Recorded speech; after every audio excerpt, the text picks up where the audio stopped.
It started just after midnight.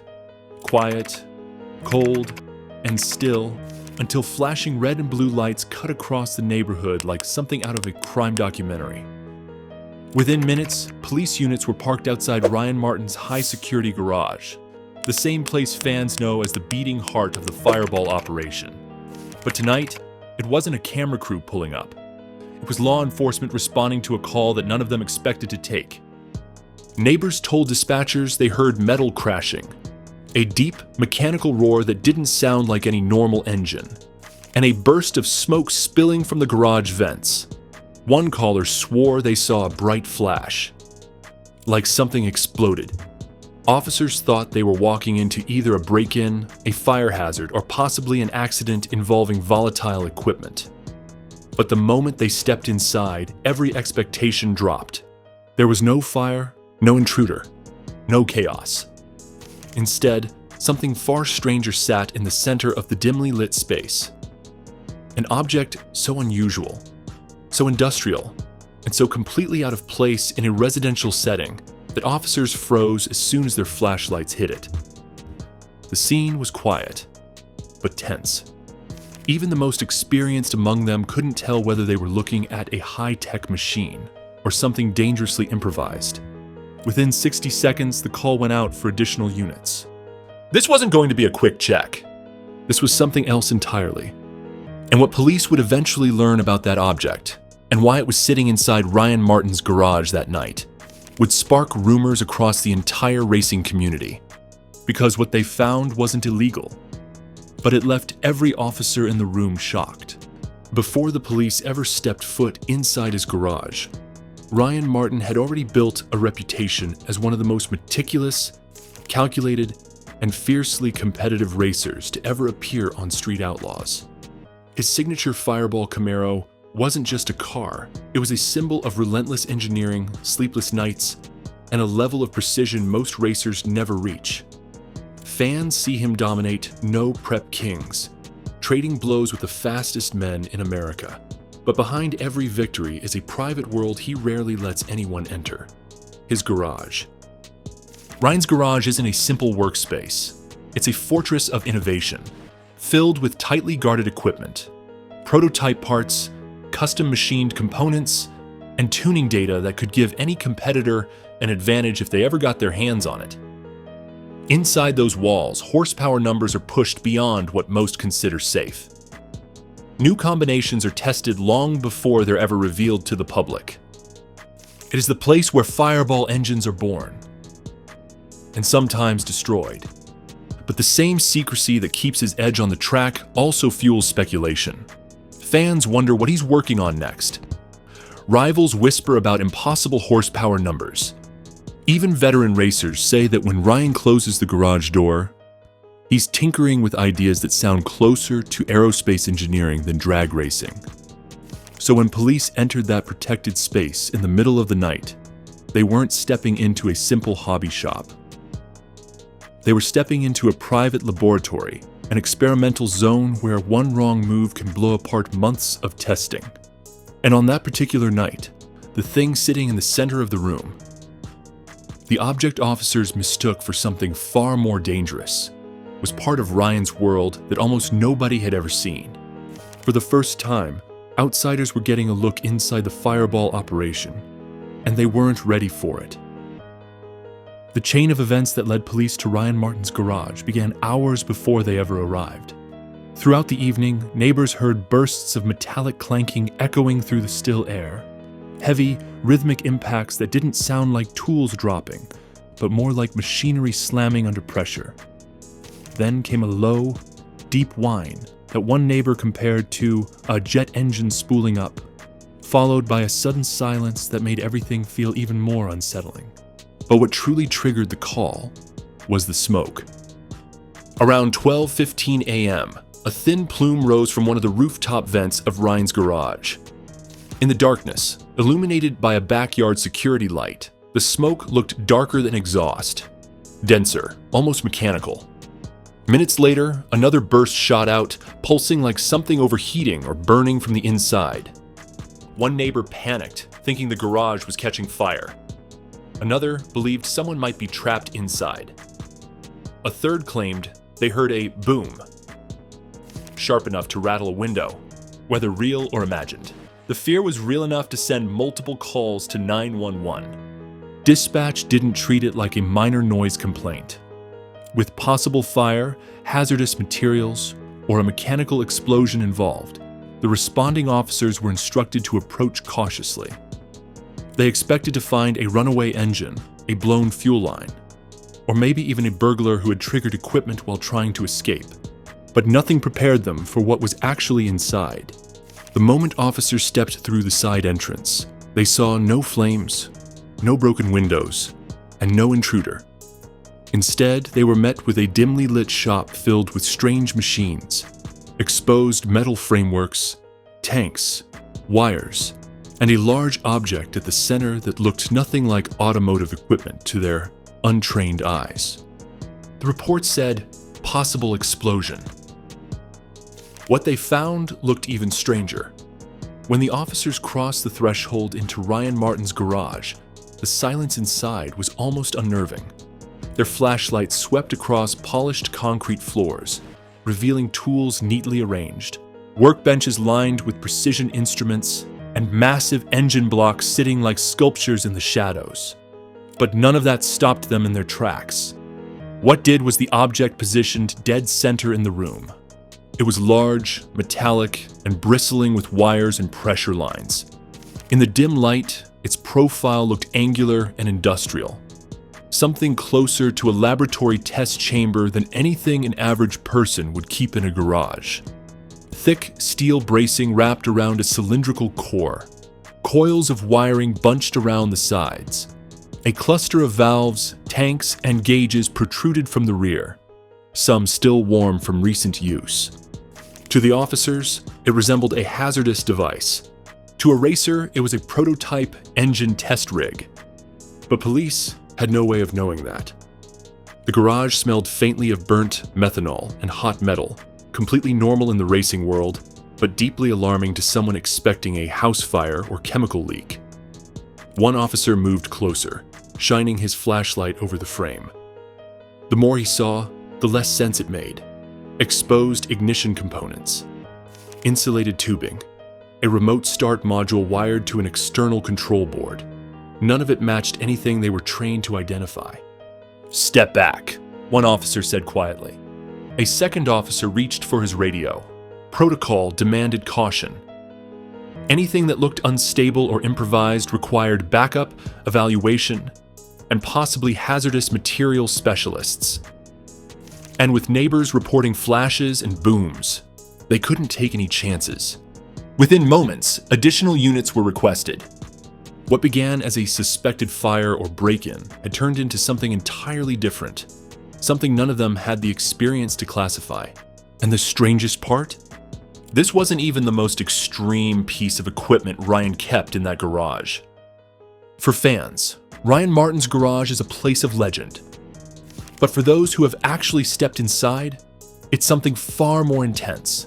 A constantly evolving laboratory where new combinations are tested, pushed, and occasionally destroyed in the pursuit of speed. Ryan isn't just a racer.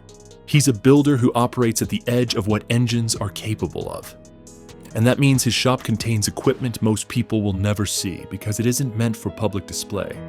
It's meant for pushing limits in controlled chaos. Inside that garage are engines producing power numbers that sound fictional. Ryan has tested prototypes rumored to flirt with the 3,000 horsepower mark. He's experimented with new nitrous plate designs, modified turbo housings, and high-pressure fuel systems that require more precision and more risk than anything used on typical street cars. To stay ahead on Street Outlaws, secrecy is everything. If a rival learns your combination before you're ready, the competitive edge evaporates. That secrecy leads Ryan to lock away his most experimental builds.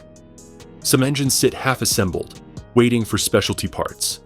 Others rest inside custom steel frames for test firing or thermal cycling.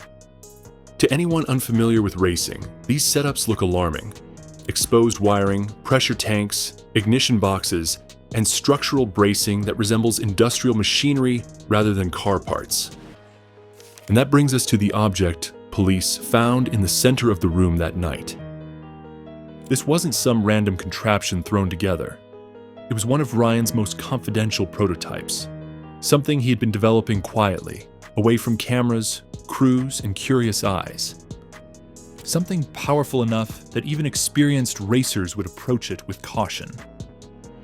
The officers didn't know they were staring at cutting-edge racing engineering. They just knew they had never seen anything like it. And that alone was enough to trigger the next phase of their response. After minutes of assessing the scene, the officers finally approached the mysterious object in the center of the garage. Up close, it looked even stranger. A thick steel cage wrapped around a cylindrical housing, with a reinforced mounting plate anchoring it to the shop floor. Coils of heavy-gauge wiring snaked around the frame, connecting to ignition modules and fuel control boards. 2 pressure tanks, one for nitrous oxide, one for a volatile test fuel, sat secured behind it, their gauges still indicating recent use. To someone with experience in high-performance racing, the device was instantly recognizable: a prototype engine test rig. This kind of setup allows builders like Ryan to fire an engine outside of a car to test timing, fuel delivery, air balance, and chemical reaction under extreme loads. It's dangerous, loud, and absolutely necessary when creating engines that push past conventional limits. But to untrained eyes, especially police responding to a possible explosion, this was something else entirely. The exposed wiring looked improvised. The cylindrical housing looked industrial. The pressure lines resembled something capable of detonating under stress. One officer later described it as a machine that looked like it wasn't supposed to be in a residential garage. But the most confusing part? The rig had a remote start trigger, mounted on a separate control box with safety toggles and a wired kill switch. To police, the layout resembled a controlled detonation device, and the scorch marks on the concrete from a recent test only added to the tension. In reality, the only thing explosive about this machine was the power it was built to unleash. The boom neighbors heard was a misfire, loud, violent, and terrifying to anyone outside the racing world. But to Ryan, it was just another night trying to tame thousands of horsepower. Although the situation felt extreme, this kind of misunderstanding is far more common than most people realize. High-performance racing shops across the country often contain tools and machines that, without context, look dangerous or suspicious. Exotic fuels, nitrous oxide tanks, blow-off chambers, dyno components, and ignition testing rigs aren't household items. To someone unfamiliar with them, these systems appear chaotic, unstable, even hazardous. Fuel drums labeled M1 methanol or nitromethane can easily be mistaken for chemicals outside civilian use. Thick wiring harnesses running across frames resemble explosive circuits. Engine cages, designed to contain catastrophic failure during a test, look like blast shields. Even a simple test fire can produce a sound sharp enough to startle an entire neighborhood. Police respond based on what they know. Racers operate based on what they need. The two worlds don't often overlap. This is why officers across many states have responded to race shops thinking they were dealing with chemical leaks, bomb-making equipment, or dangerous improvised devices, only to later discover it was nothing more than high-level engine testing. Still, protocol demands caution. If something even resembles a potential hazard, the response must be escalated. That's why additional units were called to Ryan's garage, even though he wasn't doing anything wrong. It wasn't about criminal suspicion. It was about safety, misunderstanding, and the unfamiliar reality of extreme horsepower engineering. But the moment Ryan himself arrived and saw all the police vehicles lined up outside his property, the story took a new turn none of the officers expected. When Ryan Martin pulled up to his garage that night, he immediately knew something was wrong. Police units were parked in a semicircle around his shop door, their lights washing the building in red and blue. Officers stood cautiously near the entrance, waiting for the arrival of someone who could finally explain what they had just walked into. Ryan stepped out of his truck with the calm, controlled presence that fans know. But even he paused when he realized just how serious the situation appeared from the outside. Several officers approached him, carefully explaining what they had found. The loud noises, the smoke, the device-like machine in the center of his garage, and the need for backup. Ryan didn't get defensive. He didn't panic. Instead, he simply nodded and said, "Let me show you what you're looking at." What followed was a lesson in racing engineering that none of the officers expected to receive at midnight. Ryan walked them through the entire setup with the same precision he shows when tuning a Fireball engine. He pointed out the steel cage designed to protect the surrounding area if the engine detonated. He explained the nitrous tank, the test fuel container, and the remote start module that allowed him to fire the engine from a safe distance. He even demonstrated the kill switch, something officers had initially mistaken for a detonation control. The more Ryan explained, the more the tension eased. What the police saw as suspicious, Ryan revealed to be a standard, if extremely advanced, part of high horsepower development. He also clarified the source of the boom neighbors heard: a violent misfire during a test cycle. He wasn't hurt, the equipment wasn't malfunctioning, and nothing illegal had taken place. By the end of the walkthrough, officers weren't just relieved, they were impressed. One officer reportedly said, "I've never seen anything like this, but now it makes sense." Ryan turned a potentially disastrous misunderstanding into a moment of complete transparency, showing exactly why he's respected, not only as a racer, but as a professional. The moment word got out that police had been called to Ryan Martin's garage, the internet did what it always does.